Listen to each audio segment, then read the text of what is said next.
What would you do if you discovered that the disappearance of an entire town's congregation wasn't just a tragic accident, but something far more sinister that continues to claim victims to this day?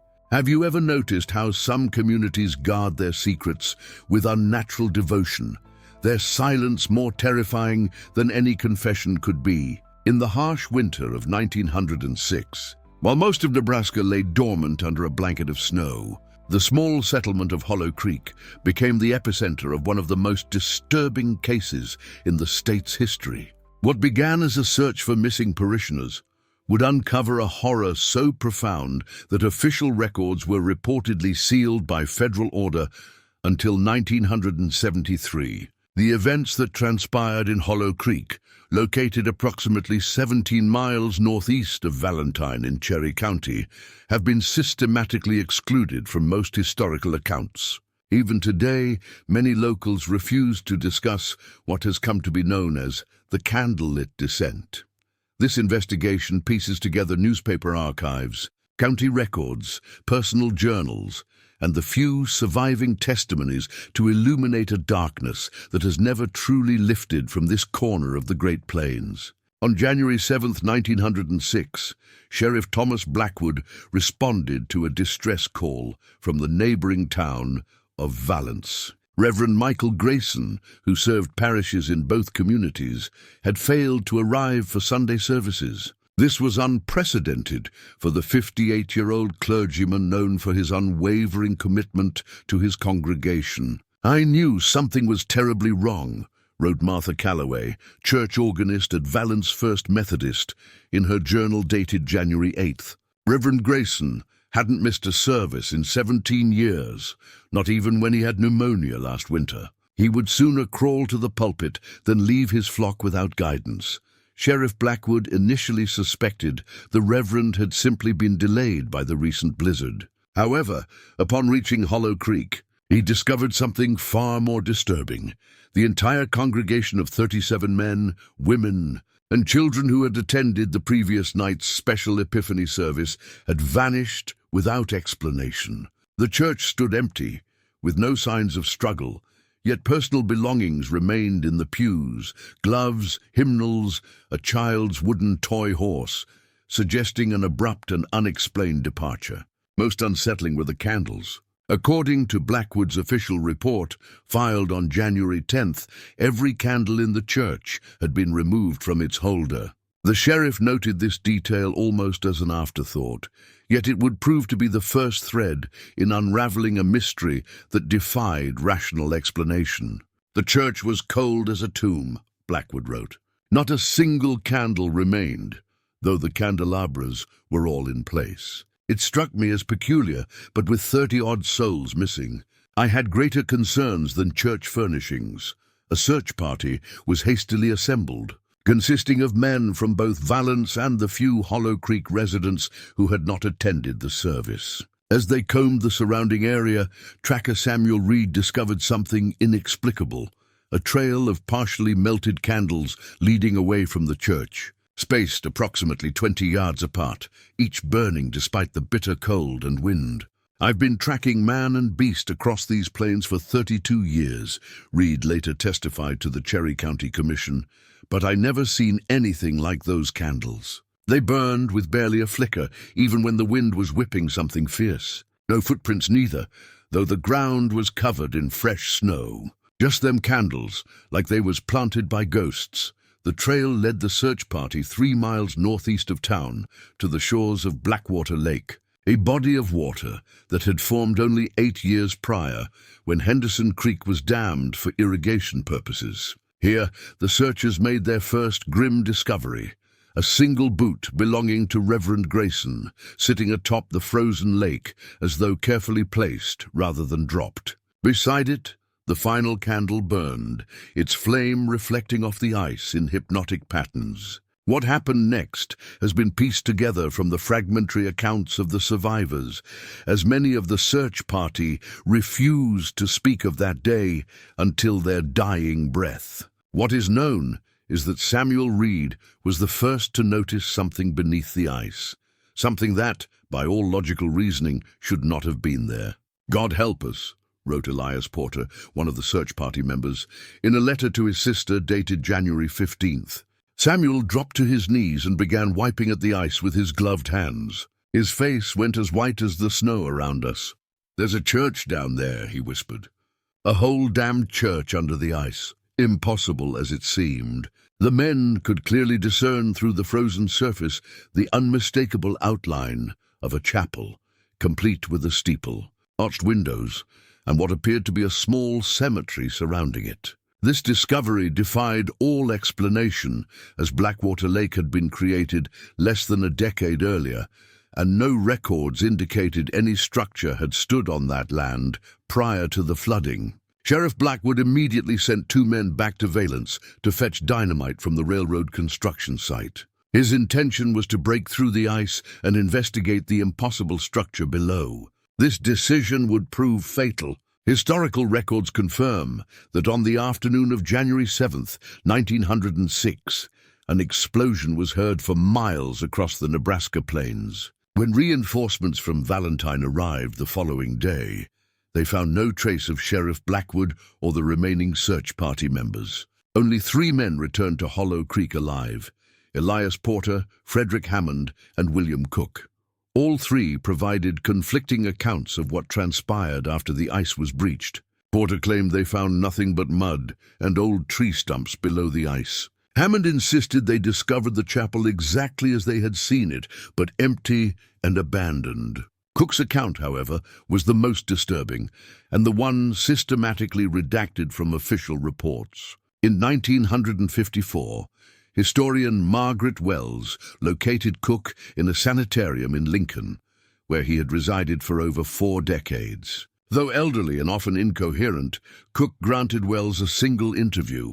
The transcript, found among her personal papers after her death in 1971, contains the only first-hand account of what the search party allegedly witnessed beneath Blackwater Lake. "They were all down there," Cook reportedly told Wells. "The whole congregation, sitting in the pews like it was Sunday service. Reverend Grayson, too, standing at the pulpit. But they weren't alive, ma'am. Hadn't been for a long while, I'd wager. Yet they moved. They turned their heads all at once, mind you, and looked up at us when that ice broke. Their eyes, dear God, their eyes were like candle flames." According to Cook, Sheriff Blackwood ordered his men to retrieve the bodies. Several of them fashioned a makeshift rope ladder and descended into the freezing water. None returned to the surface. "The sheriff, he went down himself after that," Cook continued. "I was holding the rope for him. He got about halfway to the chapel when he started screaming. Not in fear, ma'am, in joy, like he'd seen something miraculous. Then he just let go and swam down to join them. The water should have killed a man from cold in minutes, but he swam like it was a summer pond." Cook claimed he and the other survivors fled when the ice began to reseal itself, flowing like wax to cover the hole they had created. As they ran, they reported hearing singing emanating from beneath the lake, a perfect harmony of voices reciting hymns that none of them recognized, though the melodies stirred something primal and terrifying in their hearts. By January 20th, a federal investigation led by Agent Lawrence Harrington had descended upon Hollow Creek. Within a week, the town was effectively quarantined, with official reports citing a potential outbreak of Spanish influenza, though this disease would not be identified in America until 1918, 12 years later. For 3 months, Hollow Creek remained under strict government control. When the quarantine was finally lifted in April, the town had been largely abandoned. Those few residents who remained refused to discuss the events of that winter, and within 5 years, Hollow Creek had been completely deserted, becoming one of Nebraska's many ghost towns. The most troubling aspect of this case, however, was the fate of Blackwater Lake. By the spring thaw, surveys indicated the lake had inexplicably increased in depth by nearly 40 feet, though no additional rainfall or water diversion could account for this change. More disturbing still, local fishermen reported that their lines and nets would sometimes catch on what felt like a solid structure far below the surface, one that, according to their descriptions, appeared to be growing larger with each passing year. In 1927, drought conditions caused Blackwater Lake to recede significantly, exposing portions of its lakebed. A geological survey team from the University of Nebraska made a discovery that defies conventional explanation. Embedded in the mud were fragments of stained glass depicting religious scenes, along with corroded brass candle holders that matched the description of those missing from Hollow Creek's church 2 decades earlier. Dr. Edward Chambers, who led the survey, wrote in his field notes, "The glass fragments appear to date from the mid-19th century, consistent with frontier church construction. However, their positioning in the sediment suggests they have been underwater for at least a century, decades before this lake was formed. Even more perplexing, some pieces show evidence of recent melting and reforming, though they were extracted from mud that has been submerged until mere weeks ago.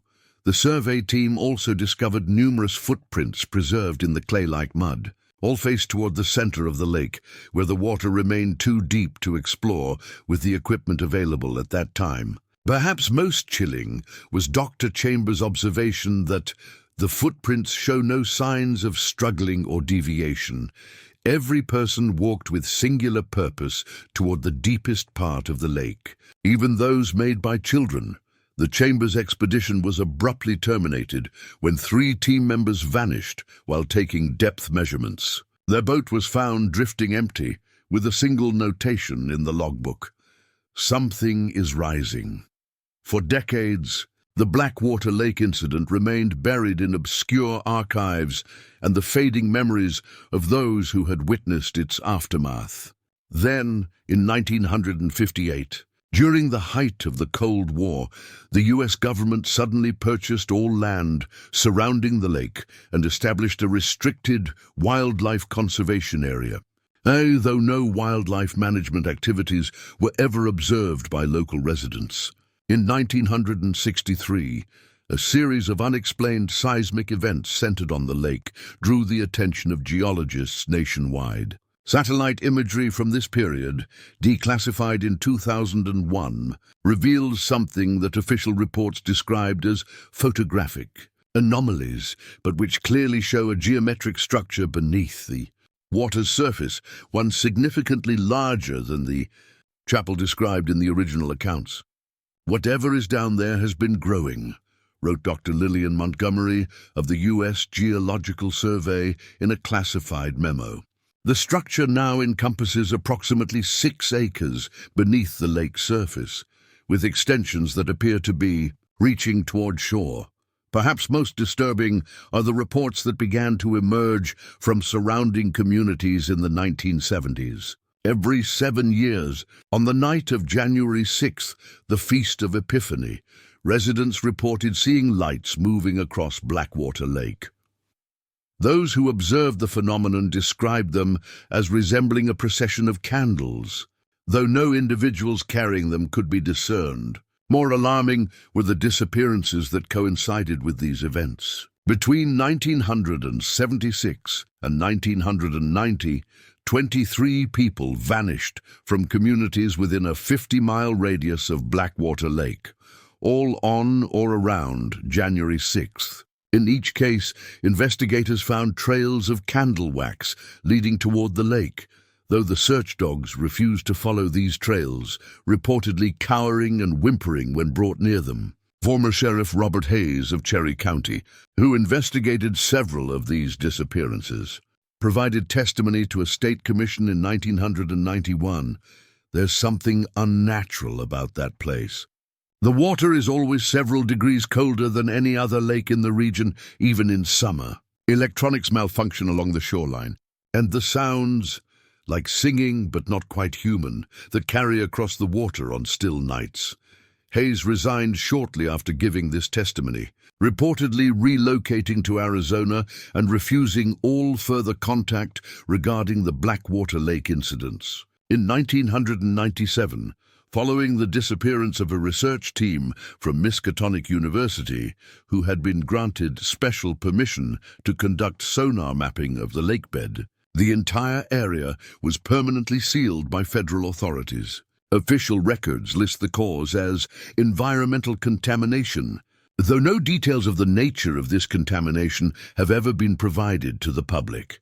Dr. James Sullivan, the lone survivor of the Miskatonic expedition, suffered a complete psychological breakdown and was institutionalized at the Arkham Psychiatric Hospital in Massachusetts. Before losing the ability to communicate coherently, Sullivan provided a single written statement to university officials. "It isn't a chapel any longer. It's a cathedral now growing beneath the waters. The congregation sings every night, calling others to join them in the depths. And they're building something not with hands, but with faith and flesh and time." January 6, 2004. That's when the waters will part, and what has grown in darkness will finally rise. God help us all. Sullivan took his own life 3 days after writing this statement. Subsequent investigations by journalists and independent researchers have been systematically obstructed. Government documents relating to Blackwater Lake remain heavily redacted, and satellite imagery of the area has been mysteriously absent from public databases since 1997. What truly lies beneath the dark waters of Blackwater Lake? Why do candles still appear on its shores every 7 years? And what significance does the date mentioned in Sullivan's final warning hold? Perhaps most unsettling is the fact that since 2004, no further disappearances have been reported in the vicinity of Blackwater Lake. The procession of lights has ceased. The water level has begun to drop steadily, revealing more of the lakebed each year. Local residents report that the exposed mud contains countless objects: wedding rings, pocket watches, eyeglasses, all belonging to different eras, as though the lake has been collecting tributes for centuries rather than decades. In 2020, an anonymous source within the U.S. Geological Survey leaked a partial report indicating that Blackwater Lake is now at its lowest level since records began, revealing mudflats that stretch hundreds of yards from the original shoreline. Embedded in these newly exposed areas are structures that defy explanation: stone archways, corridors, and what appear to be the beginnings of walls, all positioned in a pattern that extends toward the center of the lake, where the water remains black and unfathomable. Most disturbing is the description of these architectural elements, which the report notes appear to be growing rather than being uncovered. With new formations documented on a weekly basis, what awaits beneath the receding waters of Blackwater Lake? What has been building there in darkness for over a century? And why, after decades of drawing people into its depths, has it now seemingly turned its attention outward, reaching toward the shore with stone fingers that grow longer with each passing day? The answers may lie in the original accounts of the 1906 disappearance and the candle trail that led those searchers to their doom. For in William Cook's final interview, conducted shortly before his death in 1955, he mentioned something that was omitted from all official reports. The Reverend had been planning that special service for months, Cook said. He'd traveled all the way to New Orleans to bring back some special candles and an old book he said would bring the congregation closer to God than they'd ever been. During the service, he said they were going to establish a new church, one that would grow and thrive beyond the constraints of earthly foundations. I didn't go that night. Sometimes I think that saved me, but other times, I wonder if I'm still waiting for my candle to appear, leading me to join the others. Whatever horror began in 1906 in that small Nebraska town, all evidence suggests it continues to evolve beneath the dark waters of Blackwater Lake. The candles may have stopped appearing on the shore, but perhaps that's because their work there is finished. Perhaps now, as the waters recede, something else is emerging, something built from faith perverted, from flesh transformed, from a congregation that found eternal unity in the cold depths. And as structures continue to rise from the mud, one has to wonder, is Blackwater Lake revealing its secrets at last? Or is this merely the next phase of a transformation that began on a winter night over 100 years ago? The government restrictions remain in place. The silence from officials grows more profound with each passing year. And beneath the surface of that cold Nebraska lake, something waits. Something that was once a chapel, then a cathedral, and now perhaps something for which we have no name. Have you ever considered that faith itself might be a doorway? That beneath the veneer of every small-town church might lie something ancient, patient, and hungry? What would you do if you discovered that your ancestors' devotion had been feeding something that was never divine, but merely waiting? The investigation into the Blackwater Lake incident expanded beyond Nebraska in 1912, when historian and folklorist Dr. Henry Armitage began collecting accounts of similar occurrences throughout the American Midwest. His research, largely dismissed at the time as pseudoscientific speculation, documented a disturbing pattern of submerged or buried structures discovered in locations where no such buildings had been recorded. There exists across our great nation a constellation of sacred spaces that defy conventional historical record. Armitage wrote in his controversial monograph, Foundations Beyond Time, and published privately in 1915. These structures appear to manifest through a process that cannot be explained by current scientific understanding. Chapels, churches, and temples that materialize in lakes, beneath fields, or within cave systems, often following the disappearance of religious congregations.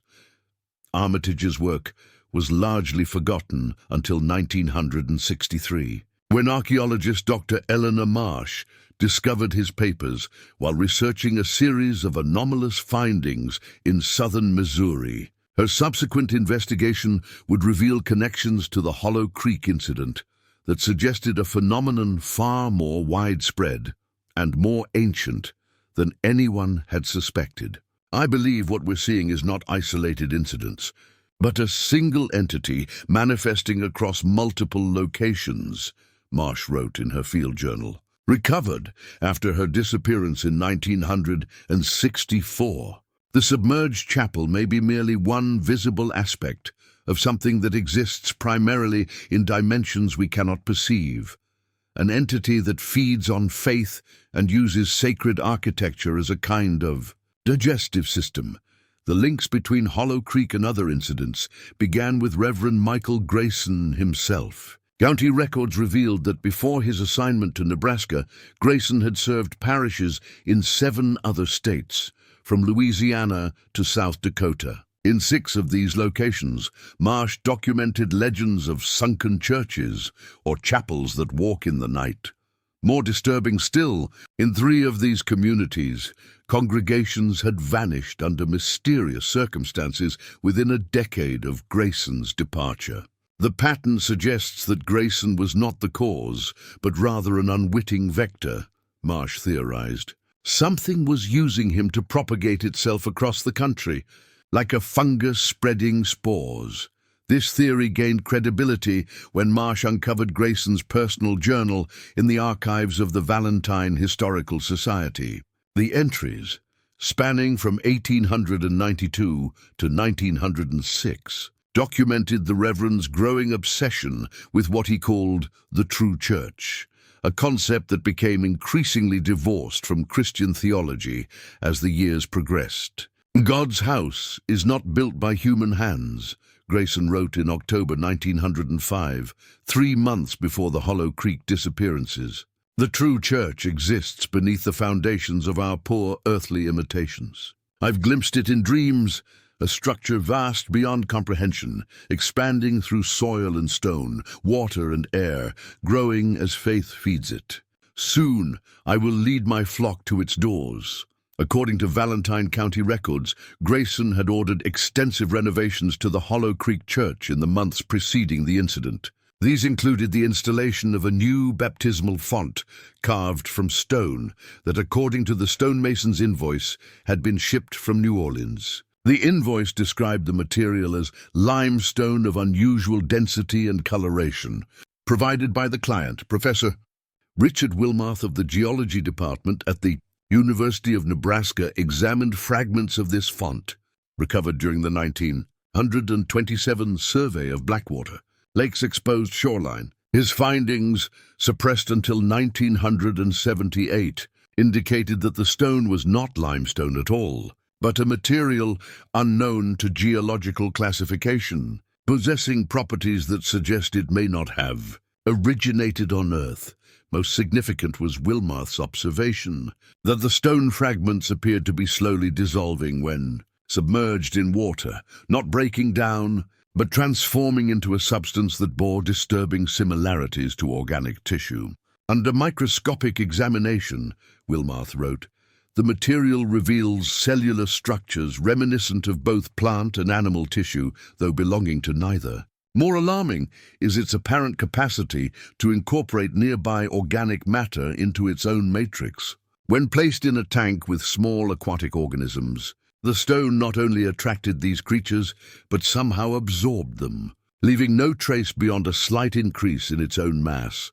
The connection between the stone font, the submerged chapel, and Reverend Grayson's obsession with the true church suggests that the Hollow Creek incident was not spontaneous, but meticulously planned, the culmination of a process that had been unfolding for years, possibly decades. Further evidence emerged in 1967, when construction workers excavating for a new dam 20 miles south of Blackwater Lake uncovered a sealed metal box containing documents dated 1863. These papers, authored by a Lutheran missionary named Friedrich Hoffmann, described his encounter with an indigenous elder from the Pawnee tribe who, it warned him about what the native peoples called the devouring church.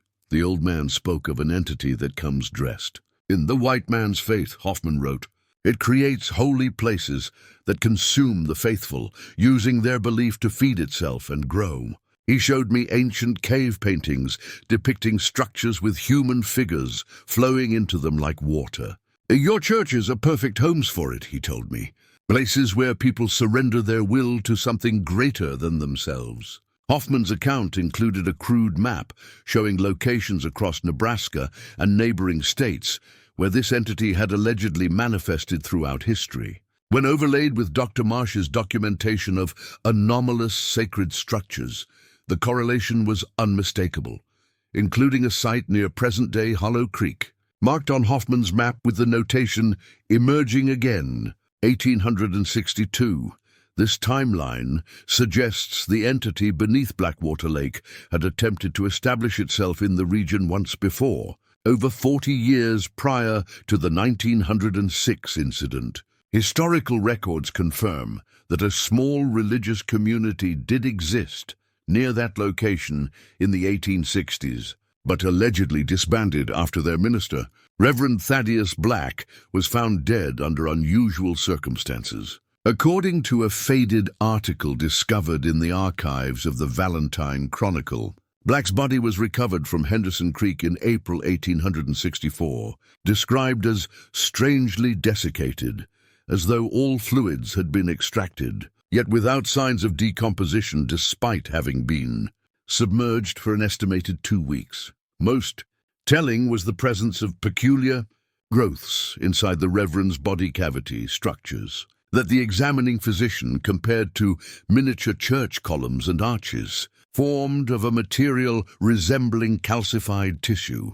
The physician's report was dismissed as the product of frontier superstition, but when viewed alongside later findings, it suggests a pattern of manifestation, defeat, dormancy, and re-emergence spanning more than a century. The entity's apparent defeat in 1864 may explain why it required a new vector, Reverend Grayson, to re-establish itself in the region. This cycle of dormancy and resurgence could also account for the 7-year interval between manifestations of the candle processions observed in the latter half of the 20th century. It operates on a temporal scale beyond human perception, wrote parapsychologist Dr. Sarah Hawkins in her classified report to the Department of Energy in 1981.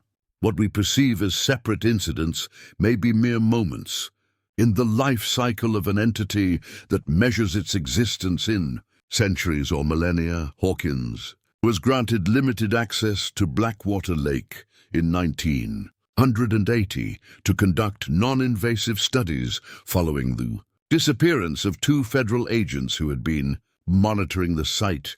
Her findings, declassified in 2013, included measurements of extreme temperature variations, electromagnetic anomalies, and what she described as temporal inconsistencies surrounding the lake. Watches and electronic timekeeping devices malfunction within 500 yards of the shoreline, Hawkins noted. More concerning are the biological implications. Plant growth is accelerated on the north shore while appearing stunted or even reversed on the south. Most alarming was our observation of bird flocks near the center of the lake, where they appeared to fly backward for brief periods before continuing on their normal path. Hawkins theorized that the entity beneath Blackwater Lake was not merely physical but existed partially outside conventional space-time, using faith as a mechanism to anchor itself to our reality. The chapels, churches, and cathedrals observed throughout the case history were not the entity itself, but rather something akin to sensory organs or feeding appendages extending into our dimension. The architectural structures are how it perceives and interacts with our world, she wrote. The more faith it consumes, the more elaborate and extensive these structures become, allowing it to extend its influence further into our reality. This theory gained support in 1992, when geologist Dr. Marcus Phillips conducted ground-penetrating radar surveys of the region surrounding Blackwater Lake. His findings, never publicly released but leaked by an anonymous source in 2007, revealed a network of tunnel-like formations extending outward from the lake in all directions, formations that appeared to mimic the layout of church corridors and naves. These structures exist approximately 40 to 60 feet below the surface, Phillips reported. They extend for miles in some directions, always maintaining architectural proportions consistent with religious buildings. Most disturbing is their growth rate. Comparing our scans to those conducted in 1974 shows an expansion of approximately 7 feet per year. If this growth rate remained constant, the subsurface network would now extend nearly 15 miles from Blackwater Lake in all directions, potentially undermining towns, roads, and infrastructure throughout Cherry County. This may explain the federal government's continued interest in the region, including routine structural integrity surveys of all public buildings within a 20-mile radius of the lake. The apparent connection between the entity and religious faith raises disturbing questions about its origins and purpose. Dr. Armitage's original research suggested the possibility that it had accompanied European settlers to North America, perhaps explaining Friedrich Hoffmann's discovery that the Pawnee people were already aware of its existence. Yet archaeological evidence discovered in 1999 suggests a presence predating European settlement by centuries. During construction of a natural gas pipeline 23 miles east of Blackwater Lake, workers uncovered a series of underground chambers that archaeologists determined were approximately 900 years old. The chambers, formed from a material similar to adobe but of unknown composition, contained wall paintings depicting a structure emerging from water and figures walking in procession toward it, each carrying what appeared to be a flame. Dr. Catherine Blackwood, no relation to Sheriff Thomas Blackwood of the Smithsonian Institution, led the excavation of these chambers before the site was unexpectedly seized by federal authorities and sealed in 2000. In her preliminary report, she noted the chamber's remarkable preservation and the presence of a substance resembling candle wax in vessels placed at regular intervals throughout the complex. The iconography suggests these chambers were used for rituals involving a journey to an underwater dwelling, Blackwood wrote. Most significant is the recurrence of a symbol resembling a door or portal, always depicted within the underwater structure. The implication is that this structure was not the destination itself, but rather a threshold to somewhere beyond. This interpretation aligns with fragmented statements made by William Cook during his final years in the Lincoln Sanitarium. According to nursing records from 1953, Cook would often wake screaming that the chapel is just the door, and that they're still walking, all of them, walking deeper into the true church. Perhaps most disturbing are the connections that emerged between the Blackwater Lake entity and other similar phenomena across the United States. In 1923, 5 members of a small Baptist congregation in rural Georgia vanished after reporting visions of a church beneath the earth. Local legend claimed they had discovered a sinkhole containing a perfect miniature of their own church, which they had entered willingly, believing it to be a sign from God. In 1945, an entire church building in western Kentucky allegedly sank into the ground during Sunday services, with all 53 parishioners inside. When rescue workers arrived, they found only a depression in the earth and a trail of candle stubs leading to a nearby creek. The incident was officially attributed to a collapse of abandoned coal mines beneath the structure, though no such mines were documented in the area. In 1971, hikers in the Ozark Mountains discovered an elaborate church carved into the wall of a previously unexplored cavern. Carbon dating of torch remnants found inside suggested the structure was less than 5 years old, yet the degree of detail in its construction would have required decades of work by skilled stonemasons. Most unsettling were the pews filled with lifelike statues of worshippers, statues that forest rangers reported seemed to be in different positions each time they visited the site. "These manifestations share key characteristics," wrote Dr. Marsh before her disappearance, suggesting not separate entities but a single consciousness extending itself across the continent. A vast network with Blackwater Lake as merely one nexus, one visible eruption of something that exists primarily underground, growing through soil and stone like the mycelium of a fungus, with churches as its fruiting bodies. If this hypothesis is correct, the true extent of the entity may be far greater than even the most comprehensive investigations have revealed. The subterranean network detected beneath Cherry County could be connected to similar formations throughout the Midwest and beyond, creating a vast sacred architecture invisible from the surface world. This possibility became more plausible in 2011, when a classified U.S. Geological Survey utilized satellite-based ground-penetrating technologies to map unusual subterranean formations across the central United States. The resulting data, partially leaked through anonymous sources in 2015, revealed what appeared to be a network of tunnel-like structures extending through Nebraska, Kansas, Oklahoma, Missouri, and portions of Iowa and Arkansas.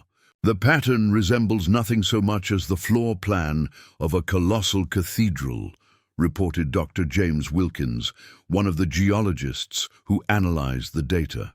Complete with naves, transepts, chapels, and a central structure reminiscent of an altar. The scale is mind-boggling. If this is indeed a single connected formation, it spans nearly 400 miles at its widest point.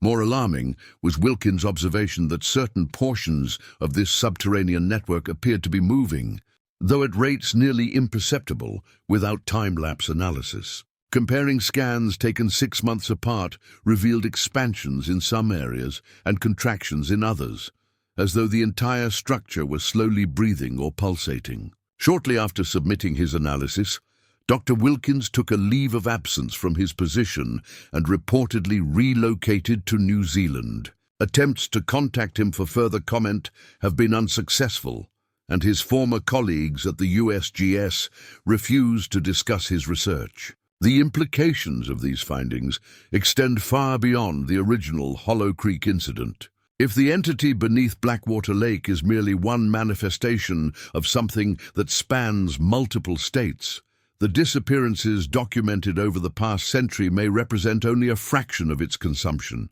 Census analysis conducted by independent researcher Thomas Reed in 2017 identified statistical anomalies in population data for rural counties throughout the region mapped by the USGS survey. According to Reed's findings, these counties experienced unexplained population declines averaging 3 to 5% per decade since 1900, losses that exceeded normal migration patterns and could not be fully accounted for by documented deaths. We're looking at approximately 17,000 people who simply vanished from official records, Reed wrote in a self-published report. Not dramatic disappearances that would make headlines, but individuals and occasionally small groups who slipped through the cracks of bureaucracy, people whose absence was explained away or simply never noticed. Most of these statistical anomalies occurred within 50 miles of locations where subterranean structures had been detected, suggesting a correlation between the entity's physical presence and the disappearance of local residents. More disturbing still was Reed's discovery that many of these counties had experienced the construction or renovation of churches shortly before periods of accelerated population decline. It's as though the entity uses these sacred spaces as lures, Reed theorized.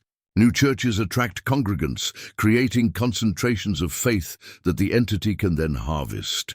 This pattern extends to Hollow Creek itself. According to county records, Reverend Grayson had overseen the complete renovation of the town's church in 1905, just months before the mass disappearance. The renovations included the installation of unusually large stained glass windows imported from New Orleans, the same city where Grayson had acquired the stone for the baptismal font.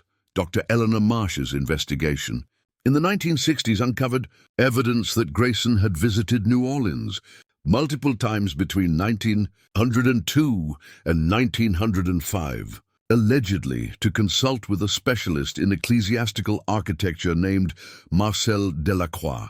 No records of such an individual existed in city directories or professional registries of the period.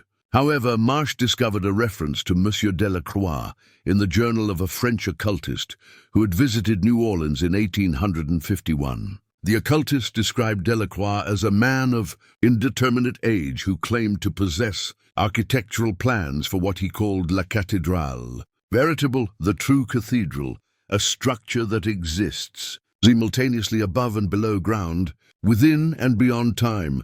According to this account, Delacroix believed that conventional churches were mere shadows of the true cathedral, imperfect projections of an ideal form that existed beyond human perception. By creating physical spaces that more closely approximated this ideal, he claimed one could open doorways between dimensions, allowing the faithful to transcend physical limitations and achieve union with the divine. What Delacroix described as transcendence, Marsh wrote, sounds more like consumption to me. The entity offers spiritual fulfillment as bait, then feeds on the faith it attracts.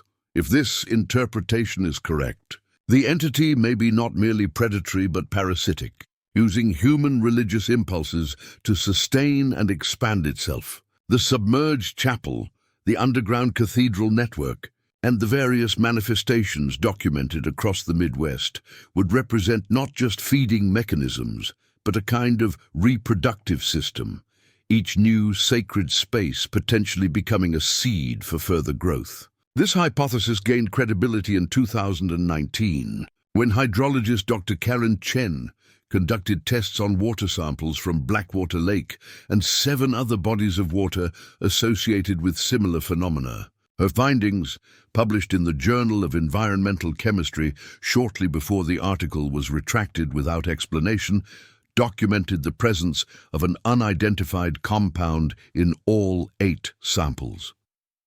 The substance resembles a protein, but contains elements not typically found in biological materials, Chen reported.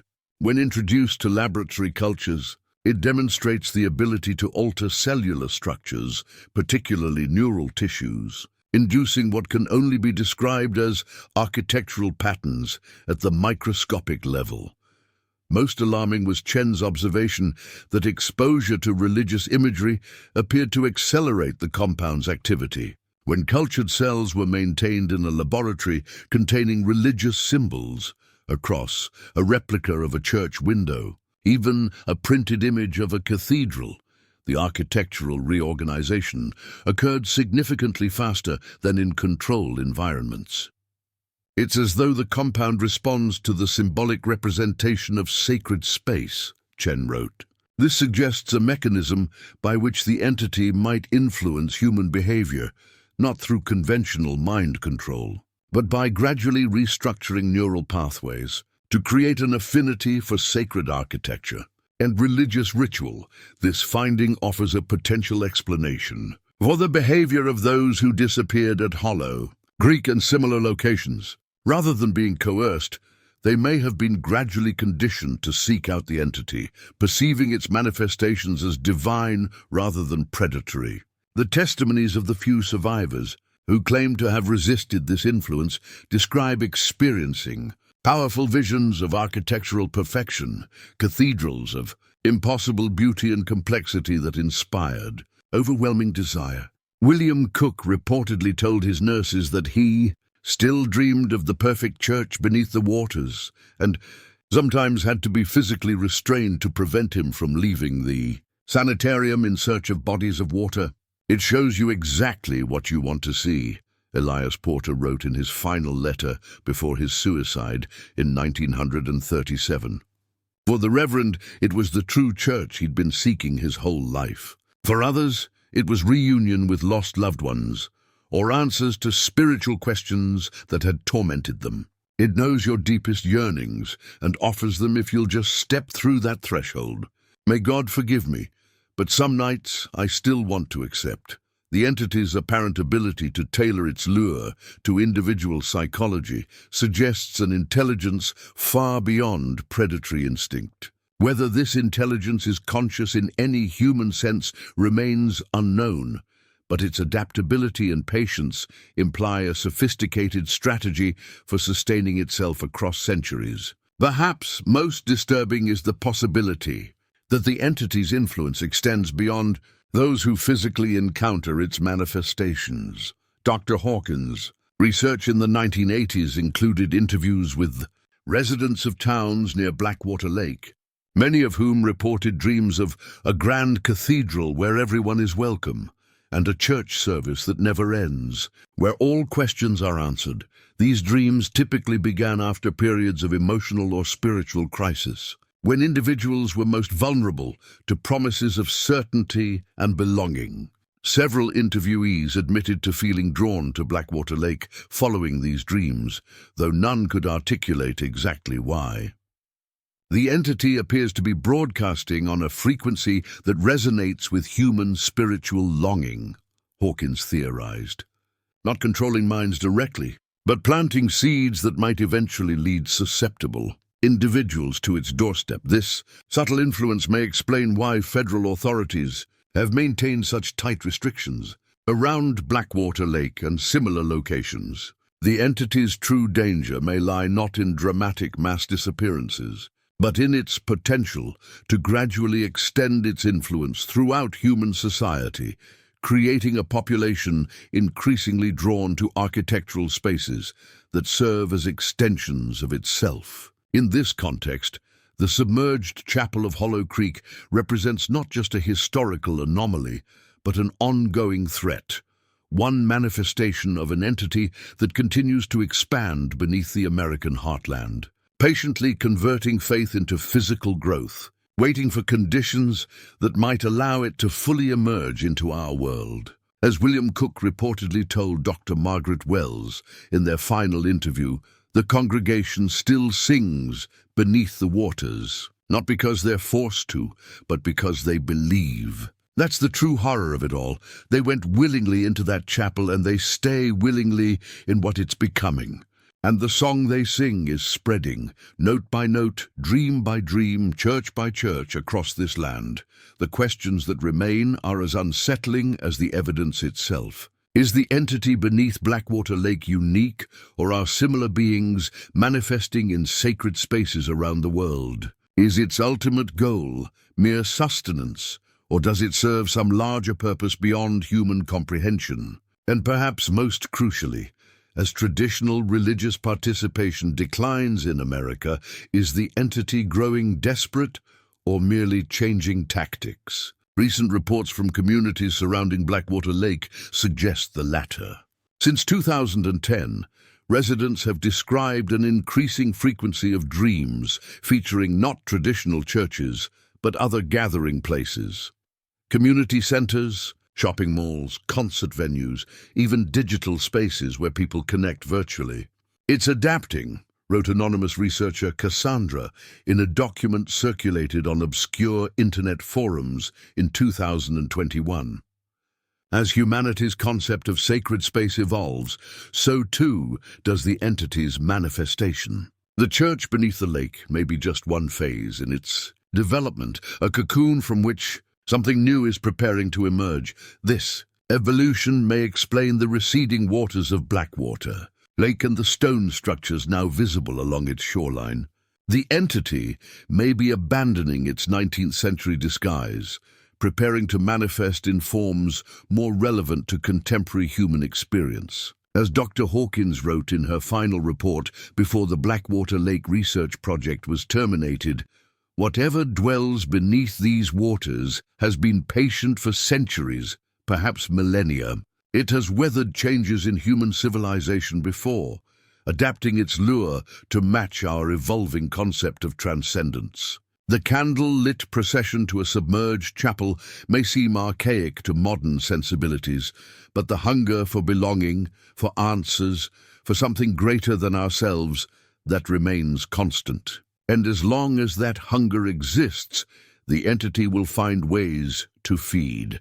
The disappearances continue, though they have become more subtle, individuals rather than groups. Their absences, explained by mental health crises, career changes, or the simple desire to start fresh elsewhere. Yet careful observers have noted a pattern in many of these cases, a growing interest in architecture or sacred geometry before disappearance, dreams of perfect spaces, and in some instances, the discovery of candle stubs or traces of wax in otherwise inexplicable locations.